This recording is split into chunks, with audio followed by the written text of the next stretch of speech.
अस्सलामु अलैकुम वरहमतुल्लाहि वबरकातुहू।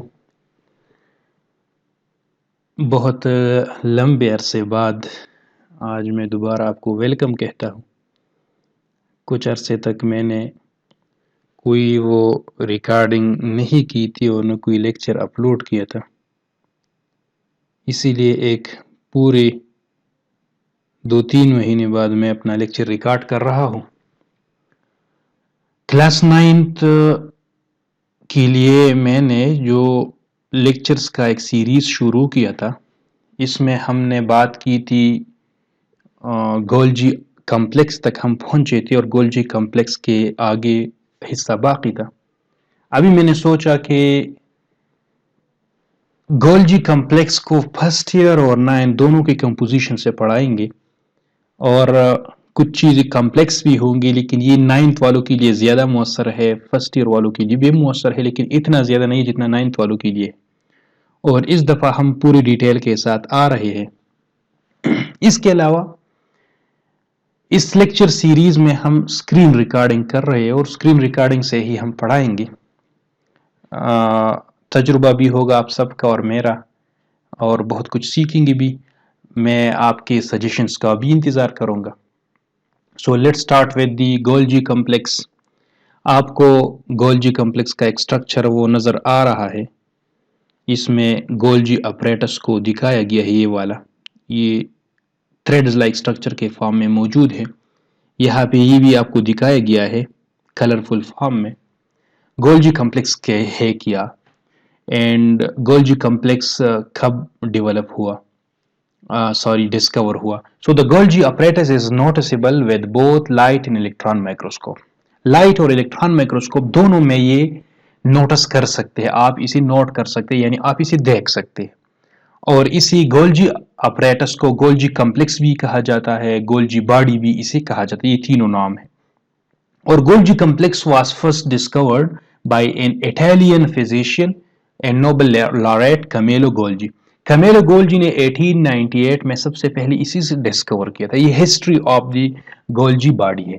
तो 1898 में कैमिलो गोल्जी ने इसे सबसे पहले डिस्कवर किया था और नोबेल प्राइज भी हासिल किया था during an investigation of the nervous system. वो रिसर्च कर रहा था नर्वस सिस्टम के बारे में और इसी में उसने ये भी डिस्कवर किया था। Its electron microscopic structure was described by Dalton and Felix in 1954। इसके बाद 1898 में तो वो सादा सी वो सिर्फ डिस्कवरी हो गई थी, लेकिन इसका जो इलेक्ट्रॉन माइक्रोस्कोपिक स्ट्रक्चर है इसको डाल्टन और फेलिक्स ने 1954 में फिर डिस्क्राइब किया था। अब लोकेशन इसका कौन सा है, कहाँ पे ये मौजूद होंगे। So the Golgi apparatus is present in all eukaryotic cell. तमाम यूकैरियोटिक सेल्स में ये प्रेजेंट होगा and absent in prokaryotes. Prokaryotes में वो आपने डिफरेंस पढ़ लिया है, प्रोकैरियोट्स कौन से है, यूकैरियोट्स कौन से, तो इसमें नहीं है प्रोकैरियोट्स में, यूकैरियोट्स में ये मौजूद है। The Golgi apparatus is specially extensive in the secretory cells. अब ये कहाँ पे सबसे ज्यादा, सेक्रेटरी सेल्स में। सेक्रेटरी सेल्स मींस वो सेल्स जो किसी न किसी किस्म का सिक्रीशन तैयार कर रहे हैं, तो उनमें गोल्जी अपरेटस ज्यादा तादाद में होंगे। फॉर एग्जांपल हार्मोन्स, हमारी यहाँ पे हेड रीजन में एक ग्लैंड मौजूद है जिसे मास्टर ग्लैंड कहा जाता है और मास्टर ग्लैंड का काम है बहुत से किस्म के हार्मोन्स तैयार करना। सो यही हार्मोन्स इन्हीं सेल्स में ये गोल्जी अपरेटस सबसे ज्यादा होंगे क्योंकि इसका काम भी सिक्रीशन के साथ है। अब ये बात ऐसी सेल भी है जहां पे ये मौजूद भी नहीं है। फॉर एग्जांपल मेमेलियन आरबीसीज है, इसमें ये मौजूद नहीं है। स्पर्म सेल्स ममेलियन आरबीसीज में क्यों मौजूद नहीं, इसलिए कि ममालियन मेमल्स का जो आरबीसी है, रेड ब्लड सेल्स है, वहां पे किसी किस्म की सिक्रीशन की जरूरत नहीं है। उसका काम सिर्फ ये है कि वो ऑक्सीजन और न्यूट्रिएंट्स को अनलोड करे और जाके सेल्स में पहुंचा दे और सेल्स में पहुंचने के बाद उसे वहां पे अपलोड करे, यानी गिरा दे वहां पे। सो ये मेमेलियन आरबीसी में मौजूद नहीं है। इसके अलावा ये स्पर्म सेल्स ऑफ ब्रायोफाइट्स, ये प्लांट्स है, और टेरिडोफाइट्स, ये ग्रुप है प्लांट्स का। ब्रायोफाइट्स और टेरिडोफाइट्स में भी ये नहीं है स्पर्म सेल्स में। And sieve tubes of plants, और प्लांट्स की जो सीयू ट्यूब्स है उसमें भी ये एब्सेंट है।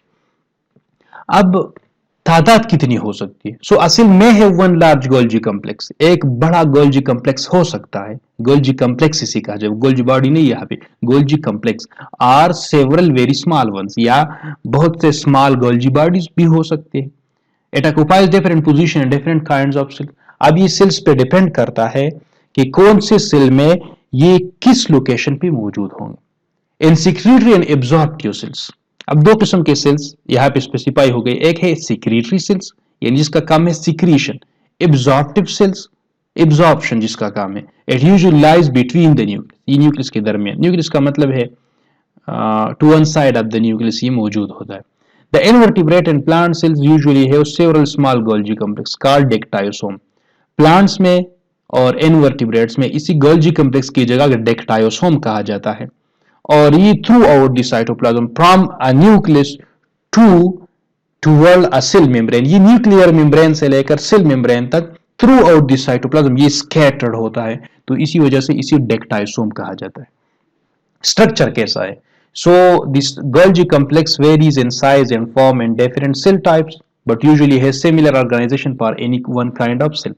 इसका ऑर्गेनाइजेशन सिमिलर है। ऑर्गेनाइजेशन का मतलब इसमें जो थ्रेड्स मौजूद है, इसमें जो वेजिकल्स मौजूद है, जो कम्प्लेक्स बन जाता है, ये सारी सेल्स में तो सेम है। और इसका फॉर्म डिफरेंट हो सकता है, लेकिन ऑर्गेनाइजेशन इसका वो सिमिलर है। इसका काम चूंकि सिमिलर है तो ऑर्गेनाइजेशन भी इसका सिमिलर है।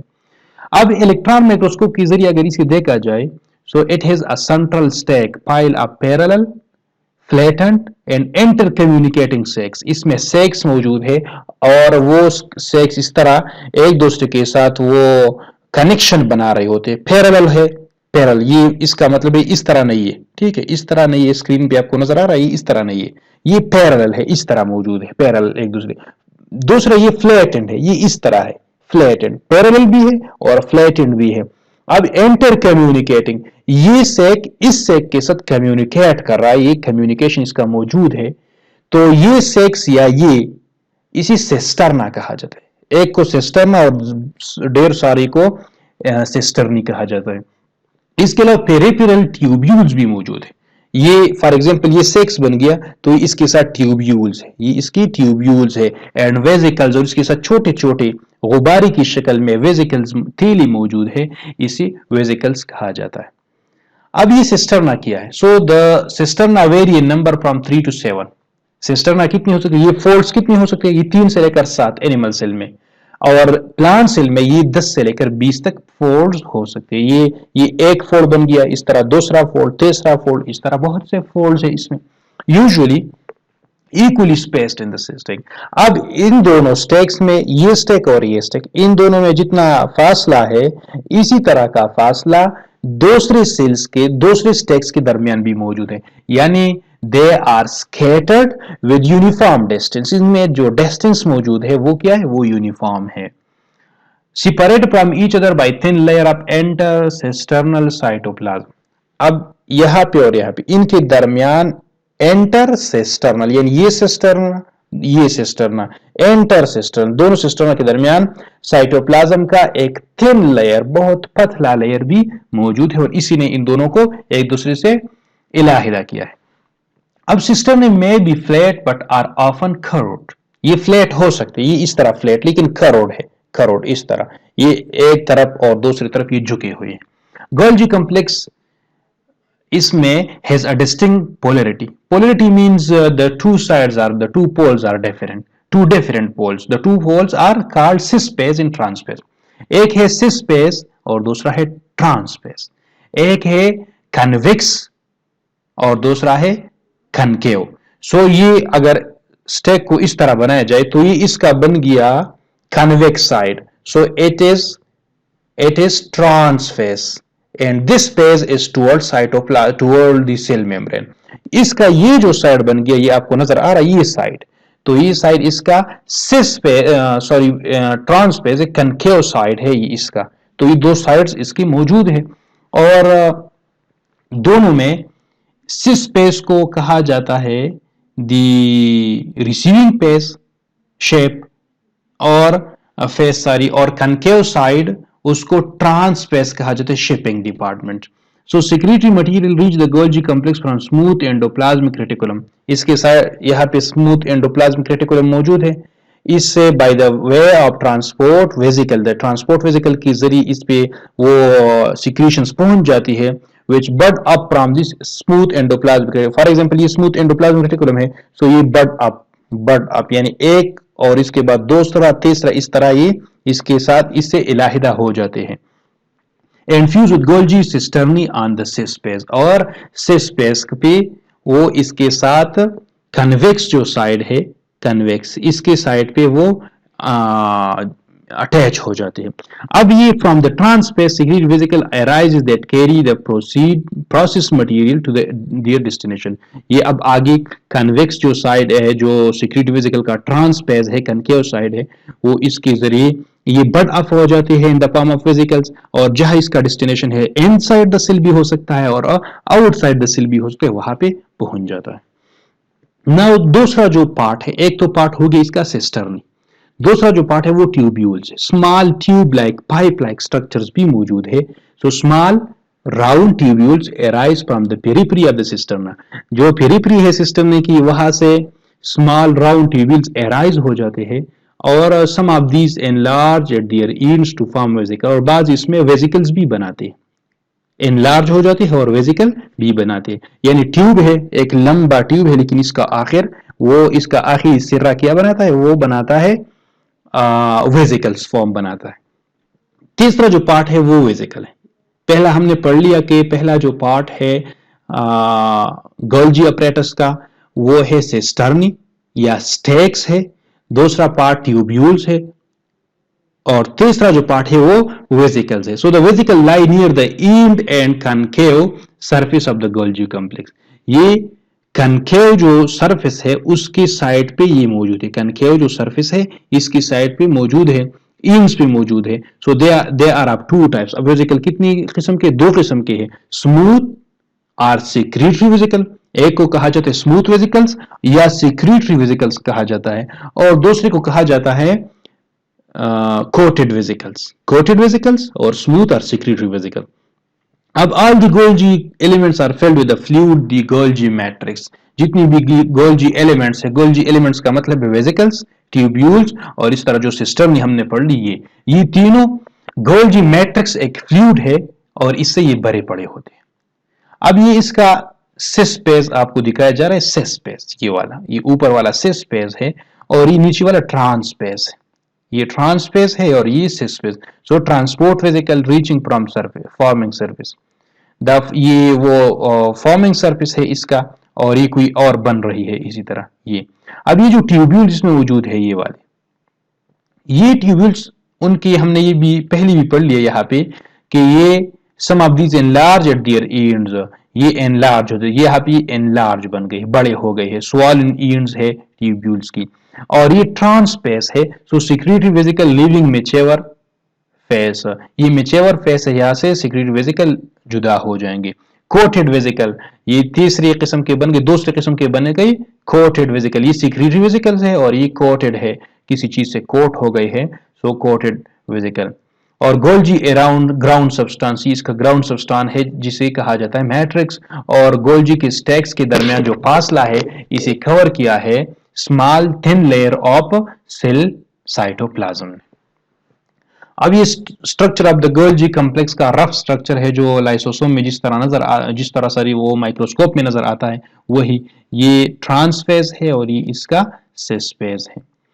Now functions of the Golgi complex.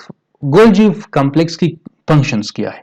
सो सबसे पहला और सबसे अहम वो सिक्रीशन है, सिंथेसिस है, सल्फेशन है, इसके अलावा एपोप्टोसिस है, इसके अलावा फास्फोराइलेशन है, सेल स्पेसिफिक फंक्शंस भी इसकी मौजूद है. नाउ सिक्रीशन किस चीज की सिक्रीशन? एक है एक्सक्रीशन. ये दो चीजों के दरमियान, दो टर्मिनल्स के दरमियान फर्क बहुत जान लेना जरूरी है. एक है सिक्रीशन और दूसरा है excretion. Excretion is the removal of waste material from the cells, and secretion is the budding up of useful substances in the form of vesicles inside the vesicles from the cell. Cell से फायदेमंद चीजों का release हो जाना, इसे कहा जाता है सिक्रीशन. एक्सक्रीटरी प्रोडक्ट को बाहर जाना पड़ता है जिस्म से, जबकि सिक्रीटरी प्रोडक्ट को जिस्म के अंदर भी इस्तेमाल होना पड़ता है, कभी कभी ये बाहर भी इस्तेमाल हो सकते हैं अनदर ऑर्गेनिज्म पे, for example pheromones. So secretion although the Golgi apparatus is involved in many different cellular process. इसका प्रिंसिपल रूल क्या है? Many cells as secretion, secretion hormones का सिक्रीशन है, दूसरे केमिकल्स का सिक्रीशन है। हार्मोन्स उनके बहुत ज्यादा हम पढ़ते हैं तो इसलिए जरूरी है। Golgi plays an important role in the synthesis of proteoglycans. Proteoglycans की तैयारी में इसका बहुत बड़ा रोल है। which are molecule present in the extracellular matrix of animal। extracellular यानी सेल्स के दरमियान जो पानी मौजूद है, मैट्रिक्स मौजूद है, इसमें ये प्रोटियोग्लाइकेंस बहुत इंपॉर्टेंट है। अब ये पाथ ऑफ सिक्रीशन किया, यानी किस रास्ते से ये अपनी सिक्रीशन करेंगे। फॉर एग्जांपल अगर कोई ऑर्डर आ रहा है तो पहले प्राइम मिनिस्टर हाउस से, और इसके बाद वो सेक्रेटरीज में पहुंचेगा, फेडरल सेक्रेटरीज में, इसके बाद वो प्रोविंशियल चीफ सेक्रेटरीज को पहुंचेंगे वो अहकामात, इसके बाद वो प्रोविंशियल सेक्रेटरीज को पहुंचेंगे, इसके बाद वो डिविजनल कमिश्नर्स को वो ऑर्डर्स मिलेंगे, अहकामात मिलेंगे, इसके बाद वो मिलेंगे डिप्टी कमिश्नर्स को, और इसके बाद असिस्टेंट कमिश्नर को। इसी तरह एक पूरा पाथवे है, एक पूरा संजीदा और ऑर्गेनाइज्ड पाथ है, रास्ता है। तो इसी रास्ते को, ये जो ऑर्गेनाइज्ड पाथवे है, ये पाथ ऑफ सिक्रीशन यहां पे भी मौजूद है। So diagram of the secretory process from the endoplasm reticulum orange to Golgi apparatus pink. यहां पे ये नंबर फर्स्ट ये न्यूक्लियस का है, इसके बाद ये वाला रास्ता मौजूद है। सो न्यूक्लियर मेम्ब्रेन, पहली चीजों को निकलना पड़ता है न्यूक्लियर मेम्ब्रेन से, और वो कौन सी चीज हो सकती है? मैसेंजर आरएनए हो सकती है।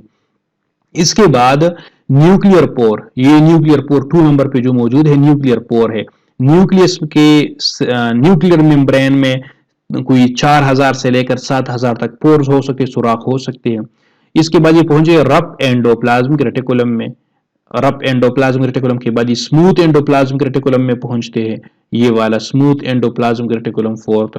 फिफ्थ ये ribosome attach to rough endoplasmic reticulum, ये वो राइबोसोम है जो एंडोप्लाज्मिक रेटिकुलम के साथ अटैच हो जाते हैं।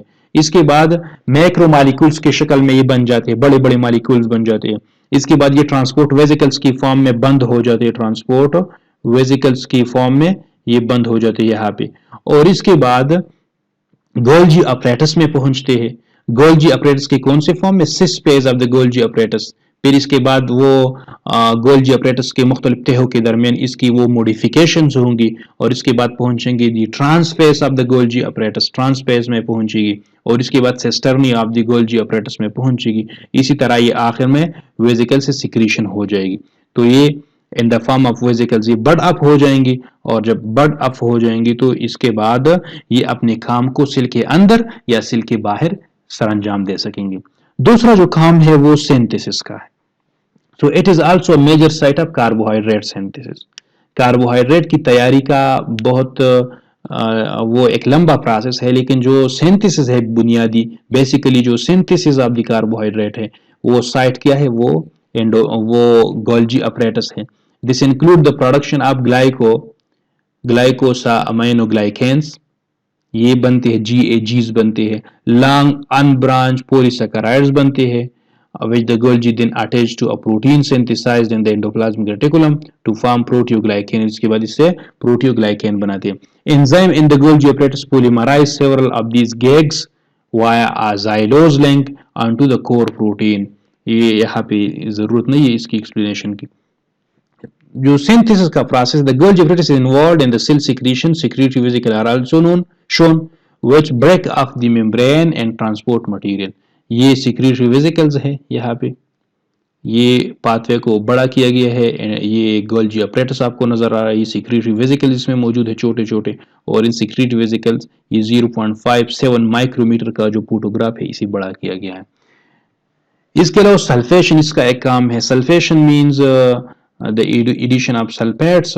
So another task of the Golgi involves the sulfation of certain molecules passing through its lumen। इसकी lumen जो है वो फैट के अंदर से वो जब निकल रहे होते हैं, पास हो रहे होते हैं, so sulfotransferases मौजूद है वहां पे enzyme that gain their sulfur molecule from a donor called PEPs।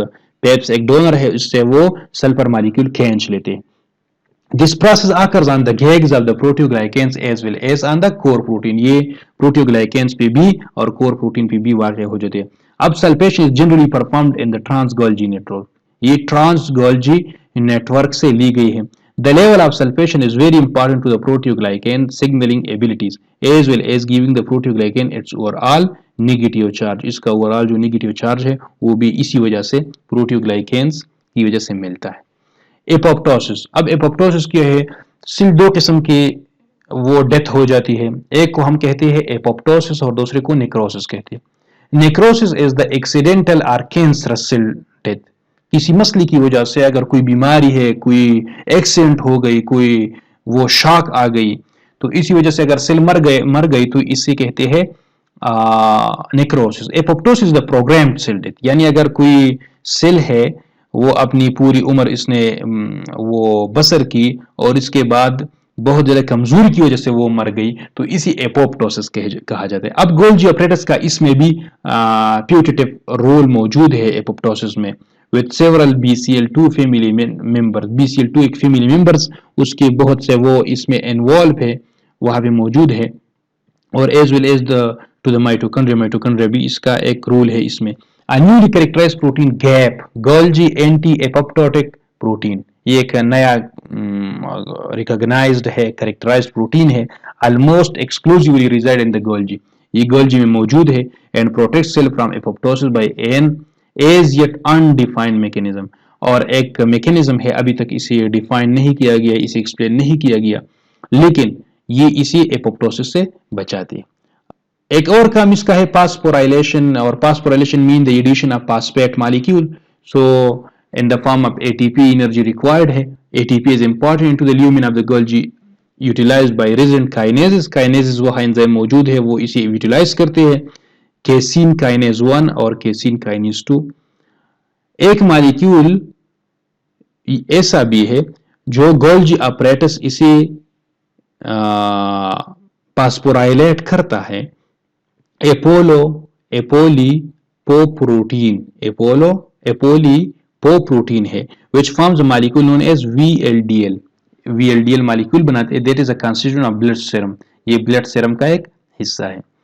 इसके अलावा vesicular transport. So vesicle leaving rough endoplasmic reticulum transported to the cis phase of Golgi apparatus. Vesicles जो रफ एंडोप्लाज्मिक रेटिकुलम से निकलते हैं वो Golgi apparatus का जो सिस phase है इसमें आ जाएंगे, उसमें फ्यूज विद द मेम्ब्रेन के साथ फ्यूज हो जाएंगे, और इसके बाद जो lumen of the Golgi apparatus है इसमें वो खाली हो जाएंगी, इसमें एम्प्टी हो जाएंगी. Molecule inside the lumen are modified. Inside the lumen जो मॉलिक्यूल है वो मॉडिफाइड है and sorted for the transport to the next destination, और वो नेक्स्ट डेस्टिनेशन की जो ट्रांसपोर्ट है उसके लिए वो मॉडिफाई हो जाते हैं. Now protein destined for places other than endoplasmic reticulum and Golgi apparatus moves to trans face. अब ऐसी प्रोटीन भी मौजूद है जो जिसका एंडोप्लाज्मिक रेटिकुलम या गोल्जी apparatus में पहुंचना जरूरी नहीं है. सो मूव्स टू ट्रांसफेज, वो ट्रांसफेज में सिस स्पेस की जगह वो ट्रांसफेज पे आ जाते. Gets place on either of the three vesicle. 3 vesicle है, एक्सोसाइटोटिक वेसिकल है इसमें, या सेक्रेटरी वेसिकल या लाइसोसोमल वेसिकल. इन 3 वेसिकल्स में किसी एक वेसिकल के ऊपर वो प्लेस हो जाएंगे. नाउ गोल्जी apparatus की इन फंक्शंस के अलावा सेल स्पेसिफिक फंक्शंस भी है. For example formation of the cell wall, इसमें रूल है इसका. सेल वॉल के फॉर्मेशन में सेल प्लेट, प्लांट टिश्यू में सेल प्लेट बनता है ड्यूरिंग द सेल डिवीजन, तो उसमें भी इसका रूल है. एक्रोसोम डेवलपमेंट स्पर्म सेल्स में एक्रोसोम एक पार्ट है इसका, उसमें एक्रोसोम डेवलपमेंट ये काम कौन करता है? ये गोल्जी apparatus ये काम करता है. इसके अलावा जाइमोजिन की सीक्रीशंस में in the exocrine cells of pancreas, pancreas की जो एक्सोक्राइन सेल्स है इसमें जाइमोजिन वो सीक्रेट हो जाते हैं, ये काम है गोल्जी apparatus का. Now secretion transformation of lipid in the liver cell.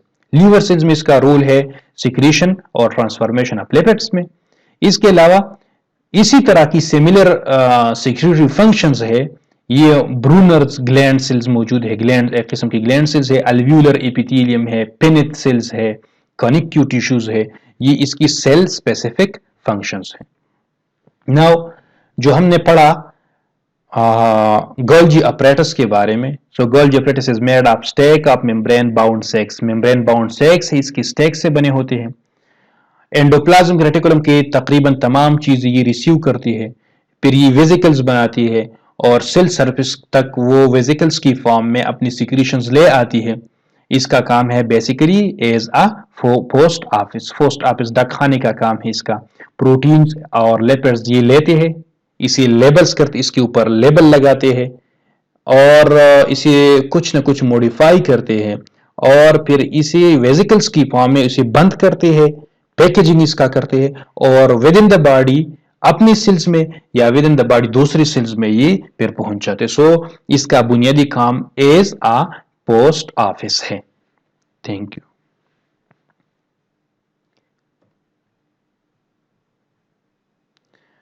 अगले लेक्चर में फिर हम इंशाल्लाह माइटोकॉन्ड्रिया के बारे में बात करेंगे और I hope this lecture will help you in your studies.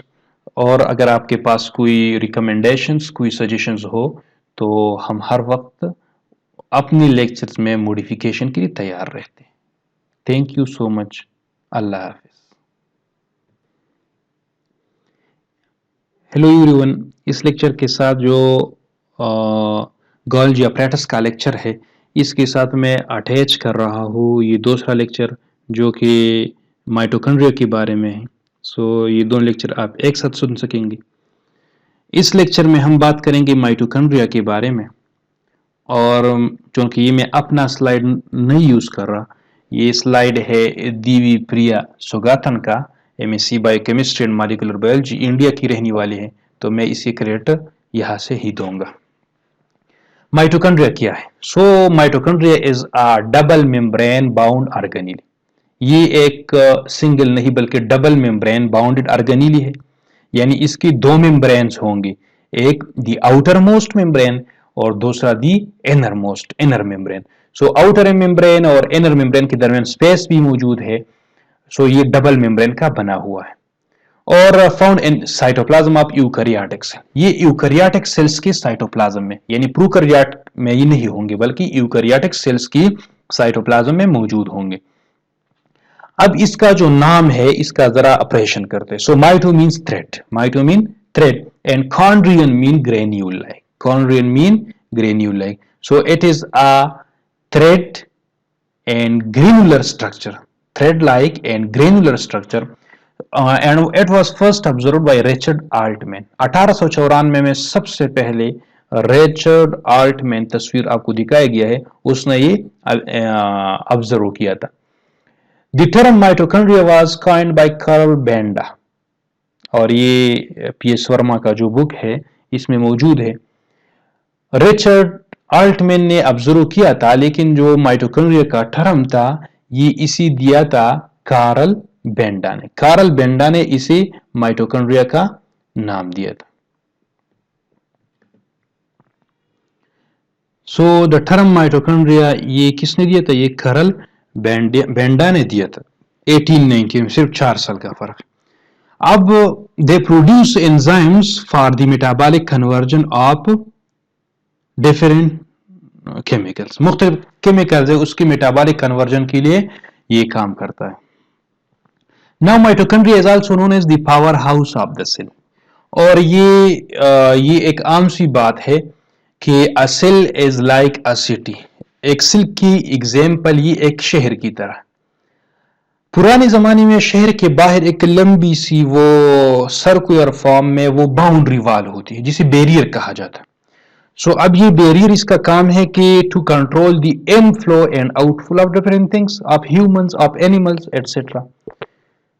इसी तरह सेल में सेल मेम्ब्रेन सबसे आउटर मोस्ट बाउंड्री है और किसी सिटी के लिए बिजली घर की भी जरूरत है ताकि वो इसी एनर्जी मुहैया कर सके।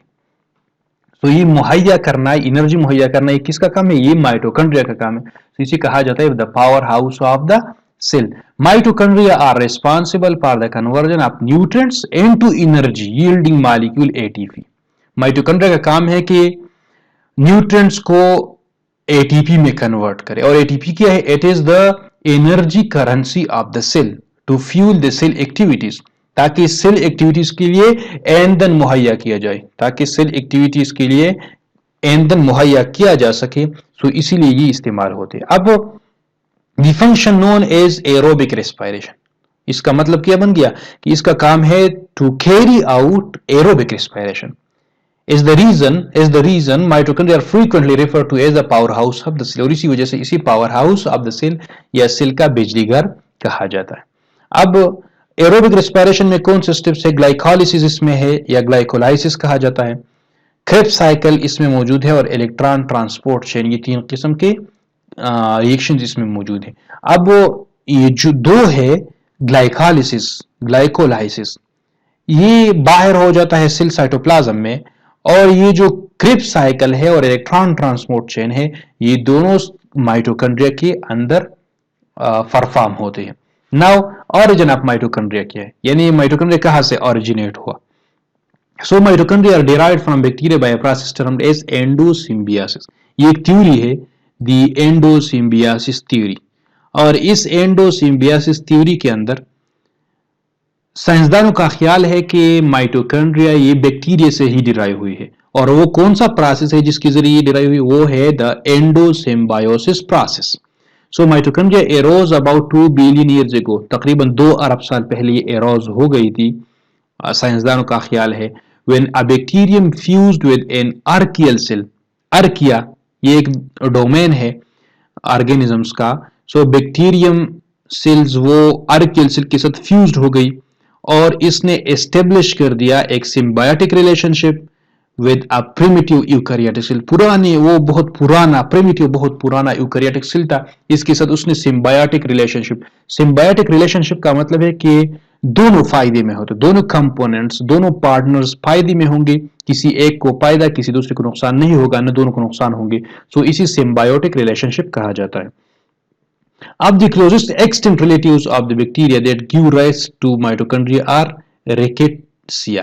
Rickettsia ये एक organisms है, और ये closest extant का मतलब है ये वो EXTINCT नहीं है, ये है EXTANT, extant जो अभी भी मौजूद है, वो रिलेटिव कौन से है? वो Rickettsia है। So the first person to recognize mitochondria as descendants of endosymbiotic bacteria was Evan ये पहला पर्सन था जिसने इसे रिकॉग्नाइज किया था। अब एंडोसिम्बायोटिक थ्योरी के मुताबिक ये enfolding in the plasma membrane आ गई। क्या हो गया? एनफोल्डिंग आ गई प्लाज्मा मेम्ब्रेन में। Ancestral prokaryotic give rise to endomembrane components, इसमें से बन गई एंडोमेम्ब्रेन कंपोनेंट्स इंक्लूडिंग न्यूक्लियस, एक न्यूक्लियस था इसका, and endoplasmic reticulum. Step number 2 में पहली एंडोसिम्बायोटिक इवेंट में एंसेस्ट्रल यूकैरियोट वो कंज्यूम हो गया एरोबिक बैक्टीरिया ने, दैट इवॉल्व इनटू माइटोकॉन्ड्रिया, और फिर उससे क्या बन गया? माइटोकॉन्ड्रिया बन गया। यानी जो एंसेस्ट्रल यूकैरियोटिक ऑर्गेनिज्म था, इसने एरोबिक बैक्टीरिया को कंज्यूम किया, इसको खा लिया, इसको इस्तेमाल किया, खत्म कर लिया, और इससे बन गया mitochondria. In the third step, दूसरे एंडोसिम्बायोटिक इवेंट में, पहले में तो वो हो गया जो यूकैरियोट था, इसने बैक्टीरिया को खा लिया। दूसरे स्टेप में अर्ली जो यूकैरियोट था, उसने फोटोसिंथेटिक बैक्टीरिया को कंज्यूम किया, को खा लिया, और इससे बन गया क्लोरोप्लास्ट। सो इसी तरह ये 2 स्टेप्स इसकी बन गई एंडोसिम्बायोटिक की। फिर फोटोसिंथेटिक बैक्टीरियम बन गई, और इसके बाद आ गई वो जो आजकल का बैक्टीरिया है फोटोसिंथेटिक का, वो बैक्टीरिया आ गई। सो ये इस तरह बन गई। अब ये biogenesis, how bacteria is produce, so they grow by importing, how mitochondria is produced, mitochondria कैसे पैदा हो जाती है? So they grow by importing most of their protein from the cytoplasm. किस तरह बढ़ जाती है? एंड वो जो प्रोटीन्स है वो लेती है, इंपोर्ट करती है साइटोप्लाज्म से, बहुत से प्रोटीन वो इंपोर्ट करती है, and by internal synthesis of some proteins, और बाज इंटरनल सिंथेसिस भी करती है, बाज प्रोटीन अंदर तैयार करती है, और रेप्लिकेशन ऑफ जीनोम भी करती है, replication of genome as it has its own DNA, इसका अपना डीएनए मौजूद है। So similar to cells, mitochondria divide and fuse with other mitochondria maintaining their number of cells. Cells की तरह माइटोकॉन्ड्रिया डिवाइड हो जाते हैं, एक दूसरे के साथ फ्यूज हो जाते हैं, और माइटोकॉन्ड्रिया में वो जो अपनी तादाद है सेल्स में वो खुद ही बरकरार रखती है। अब ये फ्यूजन और फिजन दोनों प्रोसेसेस माइटोकॉन्ड्रिया के डिवीजन और इसकी तकसीम की वजह बनती है। अब और understanding mitochondrial fission and fusion has improved in recent years with the development of in vitro assess for the study in vitro lab के अंदर and the identification of protein required for both event, दोनों के लिए जो events के लिए जो protein जरूरी है वो आइडेंटिफाई हो गई है। So the balance between fusion यानी इसका दोनों का फ्यूज हो जाना एंड फिजन और दो या बैक्टीरिया वो माइटोकॉन्ड्रिया का स्प्लिट हो जाना, ये एक मेजर डिटर्मिनेंट है कि माइटोकॉन्ड्रियल नंबर, लेंथ और डिग्री ऑफ इंटरकनेक्शन वो मौजूद है। नंबर भी, लेंथ भी और डिग्री ऑफ इंटरकनेक्शन, ये दोनों तीनों चीजें मौजूद है। अब अगर फ्यूजन बहुत ज्यादा हो जाए, फिजन से ज्यादा फ्यूजन यानी बहुत से बैक्टीरिया वो एक दूसरे के साथ मिल जाए, सो माइटोकॉन्ड्रिया मिल जाए, the mitochondria tend to become more elongated, ये ज्यादा एलांगेट बन जाती है, तस्वीर में दिखाई गई ज्यादा एलांगेट बन जाती है और इंटरकनेक्टेड बन जाती है। Whereas predominance of fission leads to the formation of more numerous and distinct mitochondria। अब अगर इसमें फिजन हो गई, तकसीम ज्यादा हो गई, तो बहुत से बैक्टीरिया माइटोकॉन्ड्रिया बन जाएंगे। ये इसका स्ट्रक्चर है। ये जो रेड लाइन आपको नजर आ रहा है ये आउटर मेम्ब्रेन है, ये जो येलो लाइन नजर आ रहा है ये इनर मेम्ब्रेन है और इनर मेम्ब्रेन के अंदर मैट्रिक्स मौजूद है, और ये जो दोनों मेम्ब्रेन के दरमियान स्पेस है इसी इंटर मेम्ब्रेन स्पेस कहा जाता है। ये जो फोल्डिंग्स इसमें मौजूद है इसी क्रेस्टी कहा जाता है। राइबोसोम इसका अपना मौजूद है, ग्रेनुलर स्ट्रक्चर इसके अपनी मौजूद है, और इसके अलावा डीएनए भी इसका अपना स्मॉल सर्कुलर डीएनए मौजूद है। इसके अलावा एटीपी सिंथेस पार्टिकल्स भी इसमें मौजूद है। अब इसका लोकेशन भी दिखाया गया है कि एनिमल सेल्स में कहा होंगे साइट्स पे मौजूद है, प्लांट सेल्स में भी ये साइट पे मौजूद है छोटे छोटे।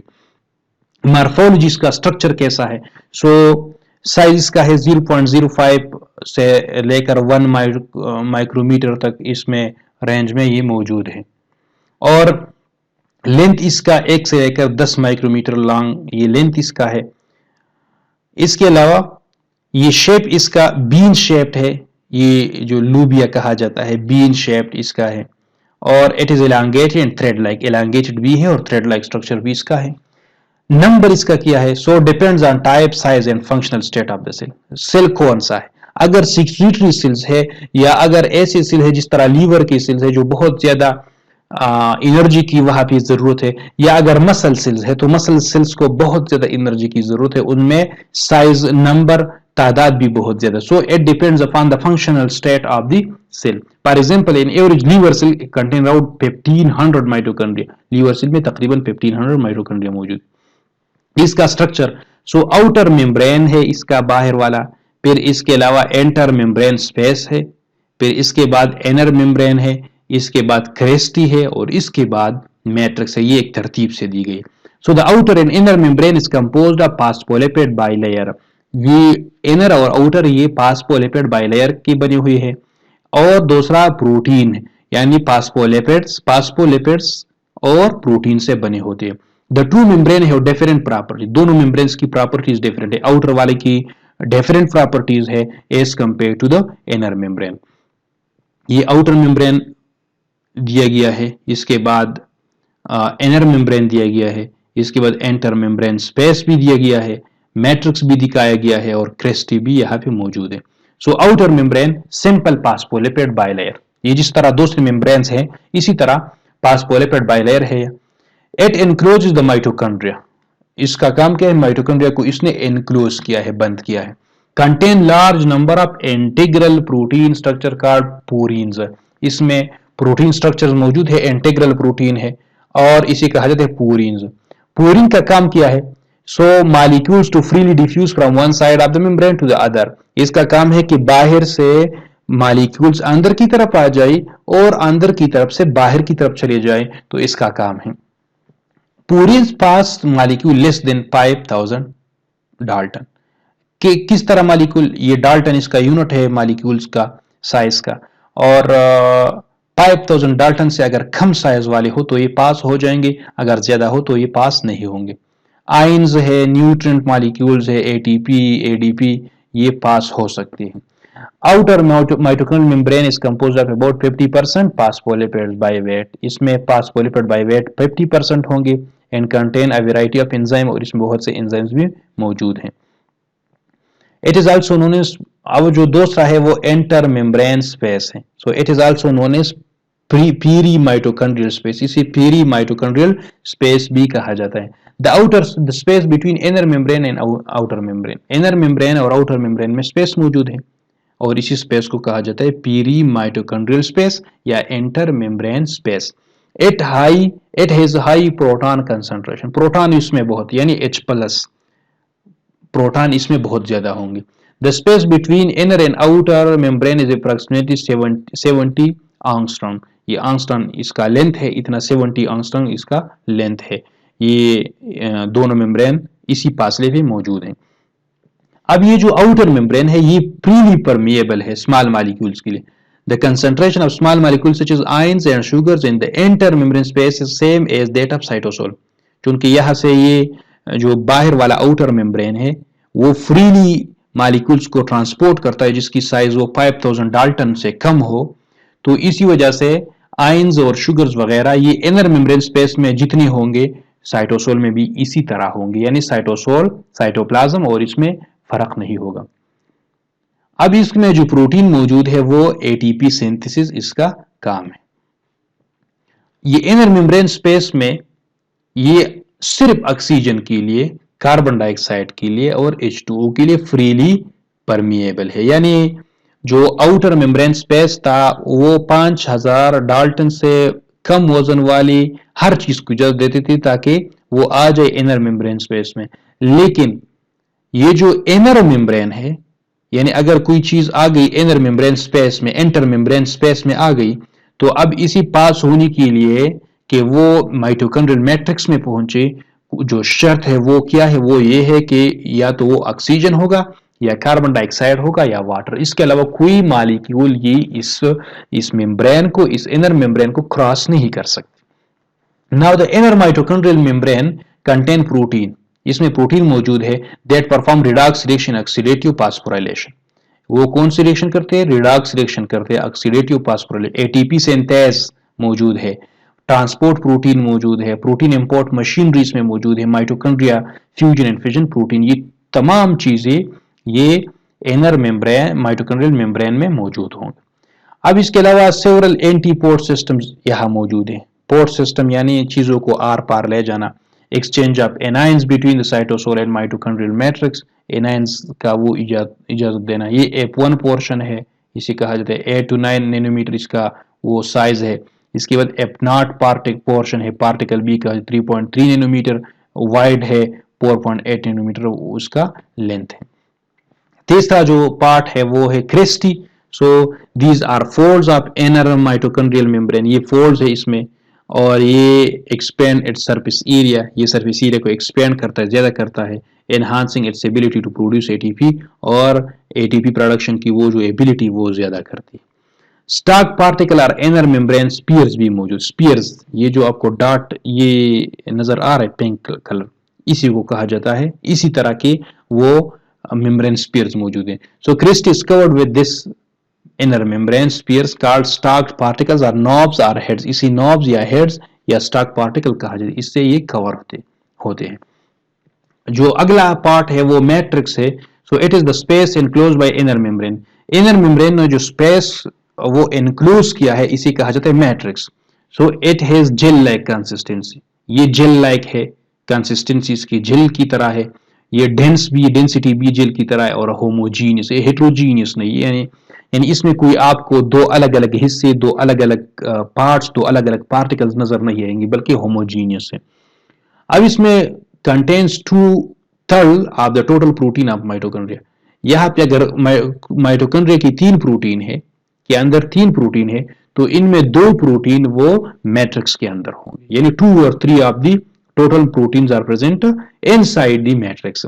मैट्रिक्स है एंजाइम्स, इसमें एंजाइम मौजूद है, डीएनए जीनोम इसका मौजूद है, राइबोसोम्स इसमें मौजूद है, ट्रांसफर आरएनए इसमें मौजूद है, ग्रेन्यूल्स इसमें मौजूद है, फेब्रिल्स मौजूद है, और ट्यूब्यूल्स, ये सारे पार्ट्स हैं माइटोकॉन्ड्रिया के। अब the matrix is important in the production of ATP. ATP production के लिए मैट्रिक्स बहुत ज्यादा जरूरी है। With the aid of the ATP synthase, ATP synthase एक एंजाइम है, इसकी मदद से इनर मेम्ब्रेन में वो मौजूद है, इससे एटीपी बनाते हैं। So major enzymes include enzymes involved in synthesis of nucleic acid and protein, fatty acid वगैरह जितनी भी चीजें हैं इसकी बनाने के लिए जो एंजाइम्स है वो यहाँ पे मौजूद है। Mitochondria are unique in their own way. अब ये mitochondria, why mitochondria is unique, इसलिए कि they have their own circular DNA, इसका अपना सर्कुलर डीएनए मौजूद है, और देयर ओन राइबोसोम, इसका अपना राइबोसोम मौजूद है। इसका मिसाल इस तरह हम दे सकते हैं कि Pakistan is unique, Pakistan unique मुल्क है, लेकिन Karachi is unique also, Karachi भी यूनिक है, क्योंकि पाकिस्तान का जितना टैक्स है इसमें 80% वो कंट्रीब्यूशन है कराची का। सो अपना डीएनए भी इसका मौजूद है। खैबर पख्तूनख्वा एक यूनिक है एरिया है, प्रोविंस है, क्यों? क्योंकि इस्लामाबाद की तरह यह भी अपना कैपिटल है, पंजाब का अपना कैपिटल है। सो जिस तरह एक पूरी सेल का न्यूक्लियस के अंदर डीएनए मौजूद है in the form on the chromosome, इसी तरह माइटोकॉन्ड्रिया का अपना पूरा एक रियासत है। सो इसका अपना डीएनए मौजूद है, राइबोसोम भी इसकी अपनी मशीनरी इसके अपने पास मौजूद है। So the DNA in the cell nucleus does not code for the construction of mitochondria. अब न्यूक्लियस में जो डीएनए मौजूद है वो माइटोकॉन्ड्रिया की बनाने के लिए कोड नहीं देगा, बल्कि माइटोकॉन्ड्रिया अपनी बनाने के लिए खुद कोड रख सकता है। So mitochondrial DNA is a small DNA, ये स्मॉल है, डबल स्ट्रैंडेड है, सिंगल स्ट्रैंडेड नहीं है, कवेलेंटली क्लोज्ड है। ये जो स्ट्रक्चर आपको नजर आ रहा है ये क्लोज है, क्लोज स्ट्रक्चर में मौजूद है। और ये क्या है? सर्कुलर मॉलिक्यूल है, कोई एलोंगेटेड मॉलिक्यूल नहीं बल्कि सर्कुलर मॉलिक्यूल है। अब ये अकर्स इन मल्टीपल कॉपीज, इसकी बहुत से कॉपीज हो सकते हैं, बहुत से कॉपीज हो सकते हैं, यानी कोई एक कॉपी जरूरी नहीं, बहुत से कॉपी हो सकते। अब इसमें जो बेस पेयर्स मौजूद है, बेस पेयर्स ये उसकी अपनी टर्मिनोलॉजी है, बेस पेयर्स, इस तरह एडेनिन, गवानिन, थाइमिन। तो इसमें जो बेस पेयर्स है वो 16,569, इसमें नंबर ये होगा। Most usually remains attach to inner mitochondrial membrane, और ये इनर माइटोकॉन्ड्रियल मेम्ब्रेन के साथ अटैच होंगे। Now store biological info required for growth and multiplication of mitochondria. Mitochondria की मल्टीप्लिकेशन और इसकी ग्रोथ के लिए जो चीजें जरूरी है वो माइटोकॉन्ड्रियल डीएनए के अपने अंदर मौजूद होंगी। अब इसके अलावा encode RNAs and protein that are essential for mitochondrial function. Mitochondrial functions के लिए जो प्रोटीन मौजूद है, प्रोटीन की बनाने के लिए जरूरी है कि आरएनए मौजूद हो, और आरएनए के बनाने के लिए इसका अपना डीएनए मौजूद है। सो डीएनए आरएनए बनाएगा और आरएनए खास किस्म की प्रोटीन के लिए कोडिंग करेगा। सो माइटोकॉन्ड्रियल फंक्शंस के लिए जितनी प्रोटीन्स की जरूरत है वो आरएनए की फॉर्म में एनकोड होते हैं और वो खुद अपने लिए बना सकते हैं। So it codes for 2 ribosomal RNase, 2 ribosomal RNase मौजूद है, इसके लिए ये कोड करता है। 2 राइबोसोमल आरएनए मौजूद है, इसके लिए ये कोड करता है। इसके अलावा और जो मौजूद है वो 2 आरएनएस, 22 ट्रांसफर आरएनएस के लिए, 2 राइबोसोमल के लिए, 22 ट्रांसफर आरएनएस के लिए, एंड 13 माइटोकॉन्ड्रियल मेम्ब्रेन प्रोटीन, और 13 ऐसे है जो कि माइटोकॉन्ड्रियल मेम्ब्रेन प्रोटीन के लिए मौजूद है। सो ये 3 चीजें ये कोड्स करता है। अब can undergo replication and duplication, ये खुद रेप्लिकेशन भी कर सकते हैं, replication is the division of DNA, और ये खुद से डुप्लीकेशन भी कर सकते हैं, यानी डबल हो जाते तादाद में। Not absolutely autonomous, depends on nuclear DNA. अब ये बात जहन में होनी चाहिए कि अगर पंजाब का अपना कैपिटल वो लाहौर है, लेकिन लाहौर भी डिपेंड करता है इस्लामाबाद पे जो कि कैपिटल है पाकिस्तान का। सो अगर इसका अपना डीएनए मौजूद है माइटोकॉन्ड्रिया का, लेकिन the DNA of the mitochondria depends upon the DNA of nucleus, यानी ये खुद से कोई खुद कफील बिल्कुल भी नहीं है। सो अब ये न्यूक्लियर डीएनए दिया गया है, लॉन्ग फोल्डिंग्स है, डबल स्ट्रैंडेड है, और ये सर्कुलर फॉर्म, स्मॉल फॉर्म है माइटोकॉन्ड्रियल डीएनए का। अभी माइटोकॉन्ड्रियल डीएनए किस तरह इनहेरिट हो जाते हैं, इनहेरिटेंस की किस तरह होती है। So mitochondrial DNA is inherited maternally in most animals. बहुत से एनिमल्स में ये मैटरनली यानी थ्रू मदर्स ये आ जाते, थ्रू मदर्स आ जाते। और फादर का इसमें, पेरेंट्स में, बच्चों में फादर का माइटोकॉन्ड्रिया ये नहीं आता मोस्ट ऑफ द ऑर्गेनिज्म, जरूरी नहीं कि सब में, बल्कि मोस्ट ऑफ द ऑर्गेनिज्म में। So fathers only give genes to their children. Father क्या देते, सिर्फ जीन्स देते हैं। However mothers give both genes and cytoplasm through their egg cell. वो साइटोप्लाज्म भी देता है अपनी एग सेल के जरिए, और वो जीन्स भी देता है, दोनों चीजें वो कंट्रीब्यूट करते हैं। अब चूंकि since mitochondria are in the cytoplasm, ये कहाँ भी मौजूद है, साइटोप्लाज्म के अंदर मौजूद है, and reproduce themselves, they only are inherited from mothers. और ये खुद से रिप्रोड्यूस भी कर सकते हैं, सो ये सिर्फ मदर्स में मौजूद है। यानी अगर बच्चे में माइटोकॉन्ड्रिया आ गया तो ये किसका होगा, ये बाप का नहीं बल्कि उसकी माँ का माइटोकॉन्ड्रिया होगा। Hence this pattern of mitochondrial DNA inheritance is well known as maternal inheritance। ये फ्रेटर्नल इनहेरिटेंस नहीं है। फ्रेटर्नल इनहेरिटेंस का मतलब है कि वो बाप से आ गया, वालिद से आ गया, वो मेल से आ गया। मैटरनल इनहेरिटेंस का मतलब है कि वो फीमेल से, मदर से आ गई। So the inheritance of DNA, the inheritance of mitochondria comes from the mother, so it is maternal inheritance।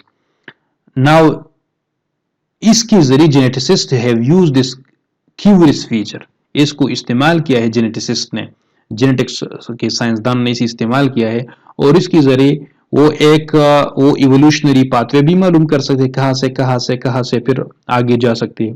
और इसके अलावा it is helpful in the recognition of mother, ये मदर की रिकॉग्निशन में भी मदद देती है कि ओरिजिनल मदर कौन है। अब माइटोकॉन्ड्रिया का फंक्शन वो है एरोबिक रेस्पिरेशन। एक इसका फंक्शन क्या बन गया, वो एरोबिक रेस्पिरेशन है। So mitochondria uses complex molecules and oxygen to produce a high energy molecule known as ATP. एक हाई एनर्जी मॉलिक्यूल्स बनाते हैं जिसे एटीपी कहा जाता है। अब एटीपी मींस एडिनोसिन ट्राईफॉस्फेट, इसमें 3 मॉलिक्यूल्स ऑफ फॉस्फेट होंगे, और ये बहुत हाई एनर्जी मॉलिक्यूल्स है, बहुत ज्यादा एनर्जी इसके अंदर मौजूद है। अगर एक फॉस्फेट मॉलिक्यूल वो ब्रेक हो जाता है केमिकली, तो 7.3 किलो कैलोरी एनर्जी प्रोवाइड कर सकता है। सो एरोबिक रेस्पिरेशन इसका काम है। और कौन कौन से स्टेप होंगे इसमें, एक स्टेप होगा ग्लाइकोलिसिस का, तो ग्लाइकोलिसिस का स्टेप साइटोसोल के अंदर होगा, साइटोप्लाज्म में। इसके बाद लिंक रिएक्शन, इसके बाद क्रेब्स साइकिल, इसके बाद इलेक्ट्रॉन ट्रांसपोर्ट चेन। ये हाई एनर्जी रिएक्शंस है, और ये माइटोकॉन्ड्रिया के अंदर होंगे। So mitochondria are more abundant in the cell that contain a lot of energy. अब ये कहाँ पे ज्यादा मौजूद होंगे, जहां पे ज्यादा एनर्जी की जरूरत है उन्हीं सेल्स में माइटोकॉन्ड्रिया ज्यादा होगी। फॉर एग्जाम्पल मसल का काम है to move the body, so movement of the body सबसे ज्यादा एनर्जी ये इस्तेमाल करती है, तो इसी वजह से माइटोकॉन्ड्रिया भी इसमें बहुत ज्यादा होंगी। अब एक्स्ट्रा माइटोकॉन्ड्रियल इनहेरिटेंस, यानी जो माइटोकॉन्ड्रियल डीएनए है इसमें प्लाज्मा जीन्स मौजूद होंगे, तो इसे कहा जाता है एक्स्ट्रा माइटोकॉन्ड्रियल इनहेरिटेंस, ये कर सकते हैं। इसके अलावा इसका काम है सिंथेसिस ऑफ माइटोकॉन्ड्रियल डीएनए, इसके अलावा आरएनए, इसके अलावा प्रोटीन, ये इसका काम है। अब इन चीजों के अलावा bring about gene expression through gene duplication, transcription and translation, ये पूरा इसका अपना एक सेंट्रल डोग्मा मौजूद है। सो ये जीन एक्सप्रेशन का मतलब है प्रोटीन का बनाना, तो ये इसमें प्रोसेस मौजूद है डुप्लीकेशन यानी रिप्लीकेशन, इसमें ट्रांसक्रिप्शन मौजूद है, और इसमें जो अगला स्टेप है वो ट्रांसलेशन का है। तो ये सब काम किसका है, ये माइटोकॉन्ड्रिया में हो सकती है। Now synthesis 13 different polypeptides in humans में तकरीबन 13 मुख्तलिफ किस्म की polypeptide, poly means main and peptides mean amino acid जब एक दूसरे के साथ बॉन्ड बनाते हैं तो इसी पेप्टाइड्स कहा जाता है। सो बहुत से 13 तकरीबन पॉलीपेप्टाइड्स वो बना सकते हैं। इसके अलावा site of several metabolic reaction, बहुत से metabolic reaction, for example outer membrane के अंदर oxidation of epinephrine, degradation of tryptophan, elongation of fatty acid.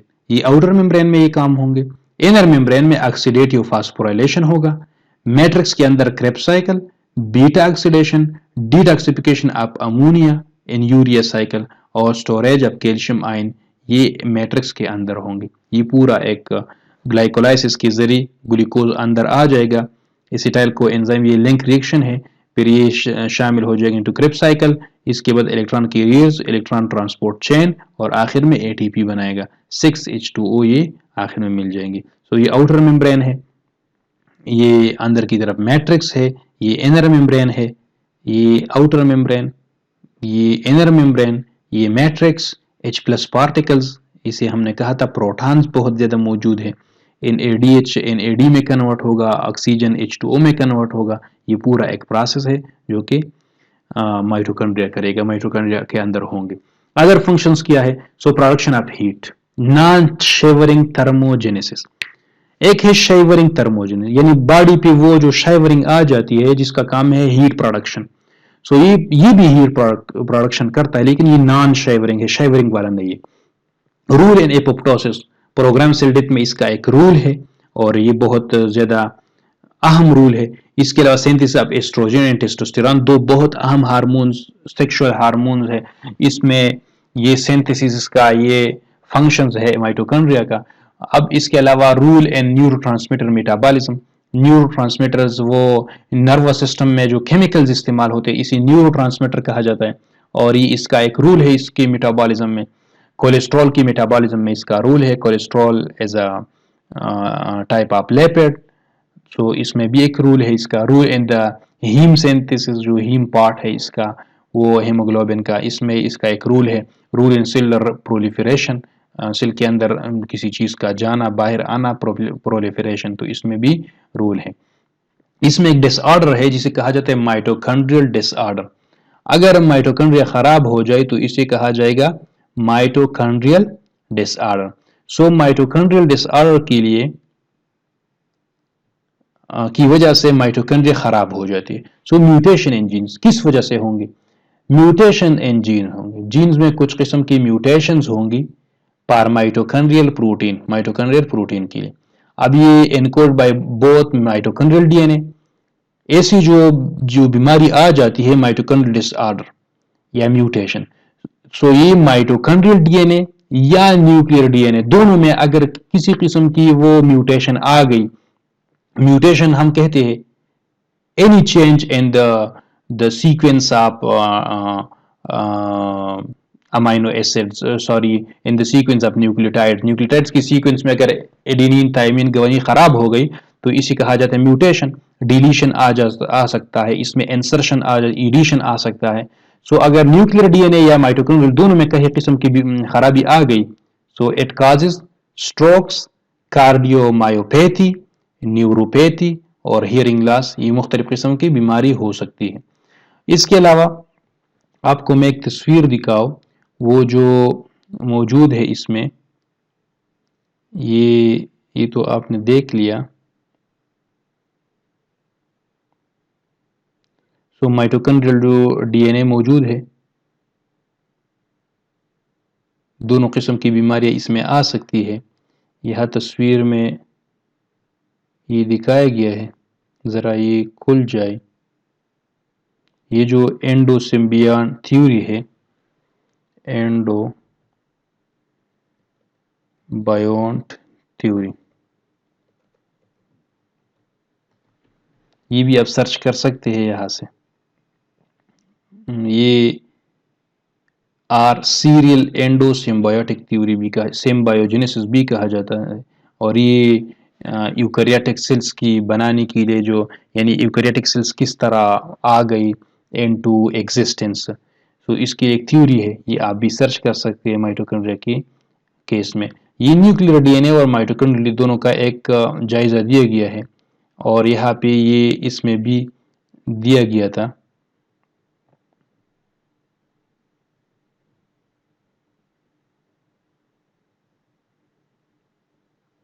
सो अगर हम एक नज़र से देखें माइटोकॉन्ड्रिया क्या है, माइटोकॉन्ड्रिया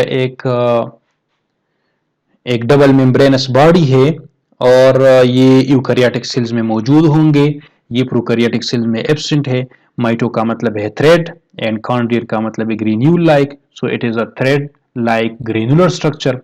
इसको रिचर्ड आल्टमैन ने सबसे पहले ऑब्जर्व किया था और कार्ल बेंडा ने इसे ये नाम उसने दिया था।